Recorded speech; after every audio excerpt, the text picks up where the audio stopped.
It's game time, all right. And with me right now, the Albuquerque Academy cross country team and head coach, Adam Kedge. Thanks for joining us today. JP, thanks for having me. Yeah, we're kind of taking the show out of the studio, out and about. We want to talk some cross country, and your teams, both with cross country and track, and you as a head coach, by my last count, have about, what, 1,822 state titles, something like that. How are you able to repeat year after year and have such a strong squad, particularly with cross country?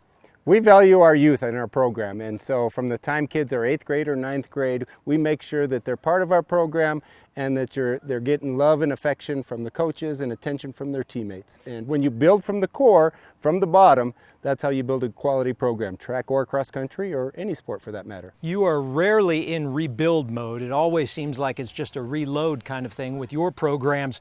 What kind of standout runners do you have on this year's squad? Oh, we got plenty. We got both boys and girls. We graduated a good number last year, but each one of them has committed to the off-season conditioning, and with that, we've replenished. What kind of off-season conditioning do you do? How rigorous do you push them?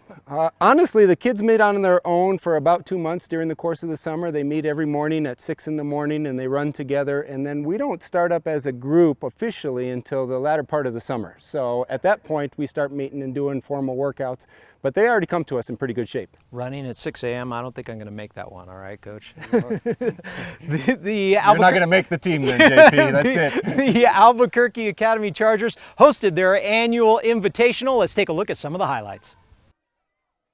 24 teams took part in the annual Albuquerque Academy Invitational. Hope Christian Jr. Eric Sharton is making his mark as one of the top distance runners in the state this year. He crossed the finish line in a time of 15 minutes and 53 seconds. He was the only runner under 16 minutes on the course. It was good. I had a plan just to stick with the front group and then kind of kick at the end, and that's what happened. The Academy boys dominated as a team with 34 points and 4 top 10 individuals. On the girls' side, Albuquerque Academy also took top team honors with 58 points. Individually, Eldorado senior Jasmine Turtle Morales won the event for the second straight year. The time for the defending state champ was 18 minutes and 42 seconds. It went pretty well, I think. I just tried to stay, didn't try to go too fast in the first 2 miles, because the last mile usually is the, where you need to, push it more, so that's why I went. What time is it? Game time! What time is it? Game time! What time is it? Game time! Yeah, we got 3 game times. I guess it must be game time. Welcome back. I got some notes here because I want to make sure I get the statistics right. We talked about the state titles that your program is used to earning.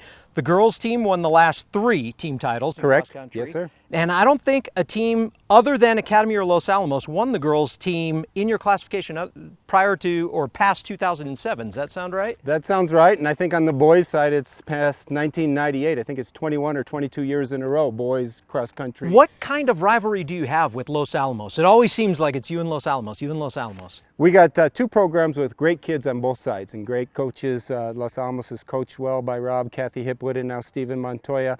And so we have similar kids that all have the same type of goals and work ethic. And anytime you get to late or early November, we know that Los Alamos is going to be a handful for us. What do you hope to get out of your team between now and November when the state meet rolls around? Good health, good attitude, and smiles on their faces. If we can get into the state championship right with that, then we'll take our chances. Sounds like a great attitude. Thanks for your time. Good luck this season. Thank you, JP. We'll be back with more game time after this.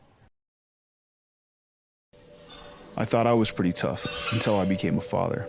Oh, I hate those things. What do you mean you hate it? Real toughness is knowing when you need help. We've all been there. Fried nerves, no sleep.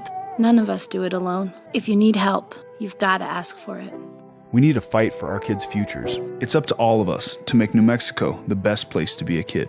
Connect with resources and support at pulltogether.org.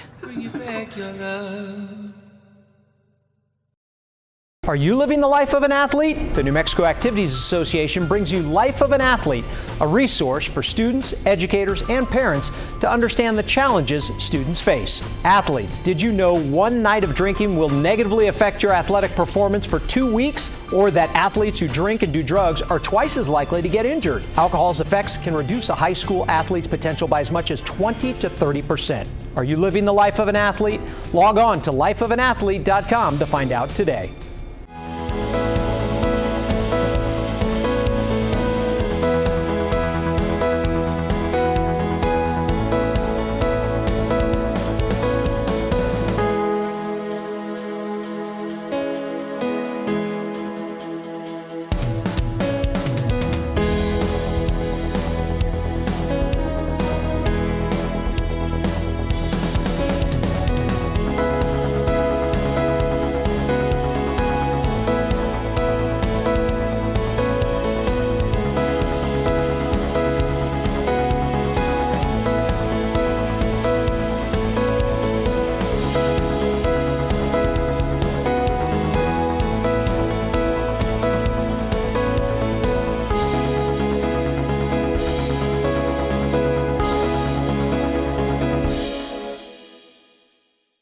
Welcome back to Game Time. It was really fun being with those cross-country kids. If your team would like to be a guest on our show, send me an email, jp@nmact.org, and we'll try and find a time to get you on the calendar.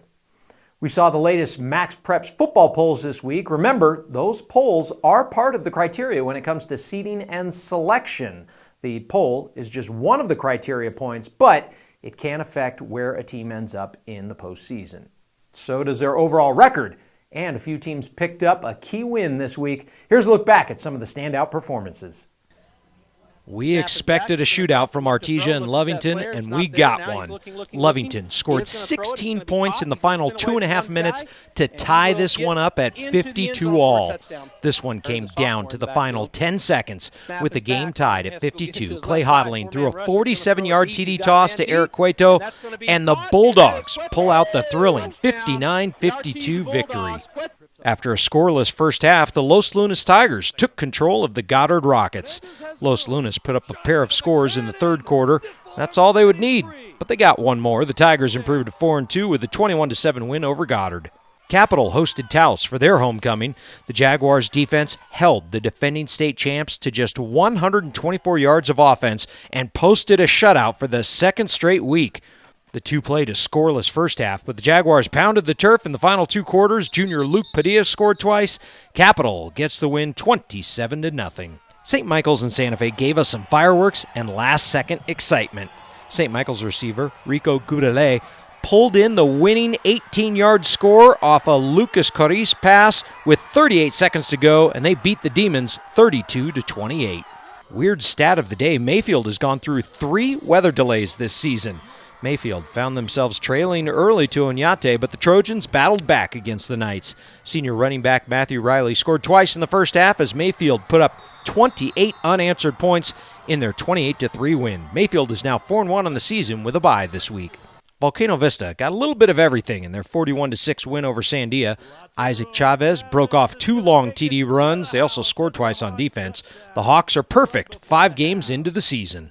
Escalante made the trip to Albuquerque last week to take on Academy. This was a close one most of the day, but the Lobos pulled out a road win 12-7.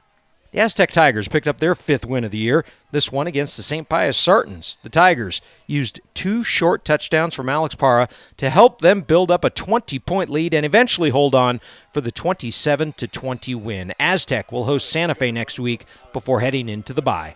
Hope Christian had no trouble with Los Alamos this week. Huskies quarterback Colin Evans threw 3 touchdowns in the first quarter alone on the way to a 44-0 win over the Hilltoppers. Hope improves to 4-2.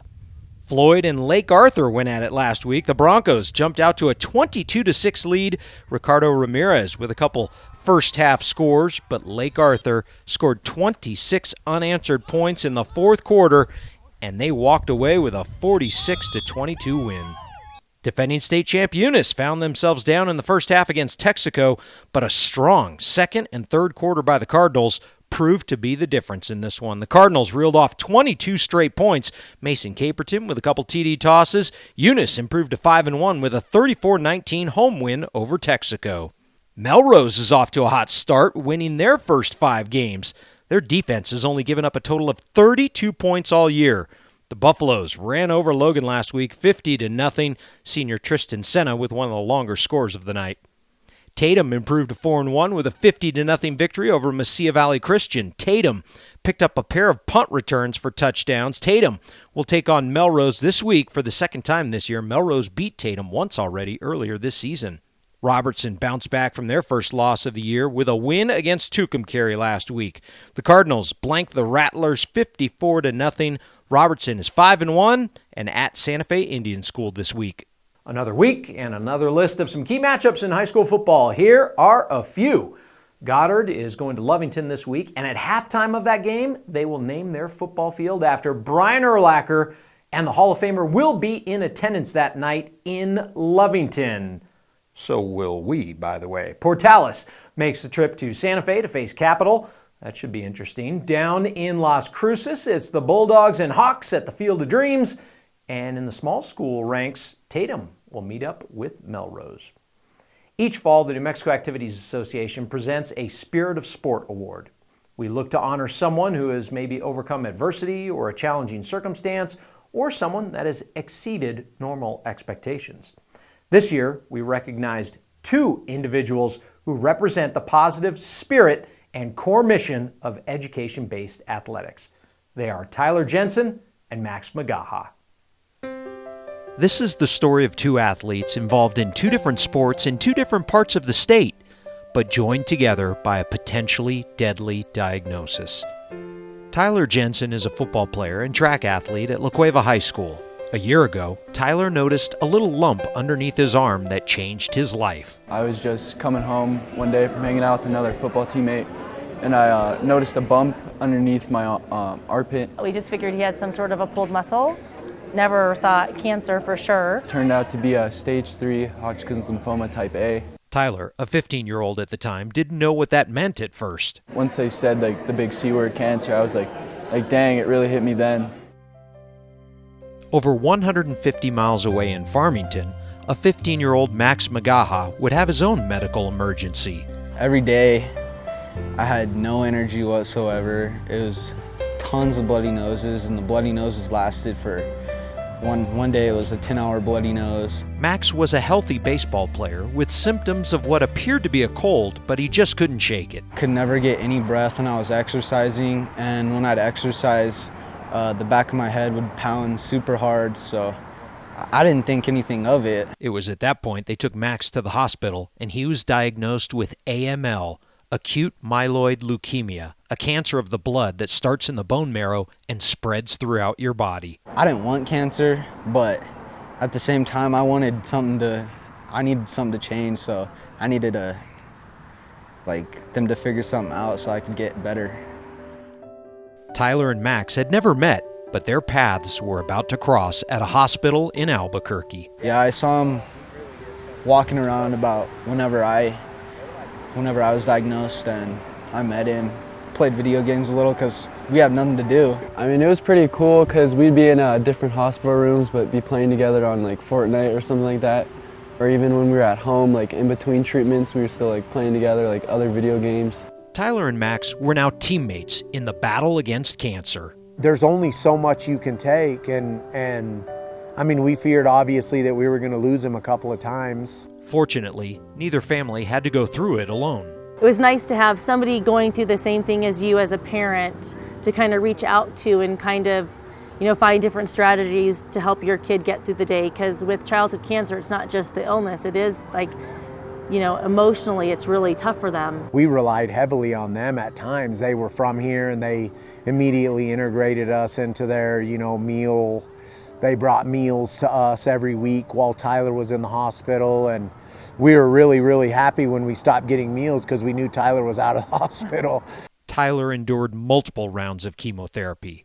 Max went through a bone marrow transplant and months of treatment himself. All 24 hours, every day, you're just nauseous all the time, and it's not fun. Both Tyler and Max had to battle a bigger opponent than they'd ever faced, but both had the drive and will to get better. No matter the condition or physical toll it took, neither athlete was going to let their disease win. Watching my parents just watching how sad they were the way that I was, I knew I couldn't quit. If I would have passed, and I knew they would have been even more devastated, and I couldn't do it to them. A year after the original diagnosis, Tyler is suited up with the football team and the words cancer killer with him every day. And Max is back to baseball. To be back out here is it's amazing. It's the best feeling in the world. And now that I see how much I've taken for granted, I can't. You don't know how much you take for granted until it's gone. And I'm lucky to get a second chance. Max and his family have moved to Albuquerque, so not only are both boys beating cancer, but they will soon be classmates at La Cueva High School. I mean, it's going to be pretty cool. Like, I had seen them in the hospital hallways, now it's going to be the school hallways. I mean, it's kind of crazy because I didn't know them at first, and now we're going to go to school together. It's going to be pretty cool. Both Max and Tyler inspire others to battle through adversity and stay positive. I'm super glad that I have another year, more life to live, because, nobody wants to be taken at in their teenage years. Neither one chose to quit after being diagnosed with a potentially fatal disease. There's a lot of blocks in the road, tons of them, but you got to take it day by day, and you got to be as positive as you can. That's the only thing I can say. It's super difficult, but you just got to be as positive as you can. Just don't let yourself get down. Even when it's the hardest, just know it's always going to get better no matter what. Never give up. Strive to be your best in spite of any adversity. That's the spirit of sport, and that's the fire inside of Tyler Jensen and Max Magaha. Congratulations to both Tyler and Max. Hopefully they inspire others to stay positive and always battle through adversity and never give up. That's going to do it for this edition of Game Time. We will be back again next week. Tell your friends, click on the link every Tuesday at 6 p.m. on the NMAA website. More and more people are starting to watch. We thank you for checking us out. There's always room on the bandwagon for more, so tell a friend, bring them on. Until we see you next Tuesday, here's your meme of the week.